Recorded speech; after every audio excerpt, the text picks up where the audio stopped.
অন্য কোনোবা দলক ভোটদান কৰিছে। নাজিৰাৰ ক্ষেত্ৰতো সেইটো ব্যতিক্ৰম হোৱা নাই আৰু এই কথাটো ইতিমধ্যে ধৰক অসম গণ পৰিষদৰ প্ৰাৰ্থী গোৱালপাৰা এজনে উল্লেখ কৰিছে যে তেওঁ বিজেপিয়ে সহায় কৰা নাই।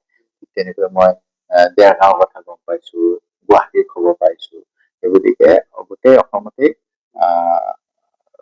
মানে সেই দলৰ ইনফাইটিংটো স্পষ্ট হৈছে। দুজনকৈ বিজেপি দলৰ প্ৰাক্তন সভাপতি ভৱেশ কলিতা, তেখেতৰ সমষ্টিৰ কথাও ওলাইছে। ৰঞ্জিত দাসে নিজে কৈছে, দিগন্ত কলিতাই কৈছে আৰু বহুত কেইজনৰ এনেকুৱা মন্তব্য আহি আছে। দ্বিতীয় কথাটো হ'ল মুখ্যমন্ত্ৰীয়ে কিছুমান উক্তি কৰিছিল যিবিলাক অসমৰ সাধাৰণ ৰাইজে ভাল পোৱা নাছিল। উদাহৰণস্বৰূপে তেখেতে এটা বিশেষ জনগোষ্ঠীৰ ৰাজহাড় কামিহাড়লৈকে ভাঙি দিম বুলি কৈছিল। অসম এখন শিক্ষিত প্ৰদেশ, ইয়াৰ মানুহে কেনেকে নিৰ্বাচন হয়, কেনেকে সামাজিক জীৱনত বেলেঞ্চ ৰাখিব লাগে, এইবিলাক কথা জানে। সেই গতিকে তেখেতৰ তেনেকুৱা ধৰণৰ সাম্প্ৰদায়িক মন্তব্যখিনিও বহুত হিন্দু মানুহৰ ভোট বিজেপিৰ পৰা লৈ গ'ল বুলি আমি খবৰ পাইছো। আৰু জুবিন গাৰ্গৰ যিটো ন্যায়ৰ ব্যৱস্থা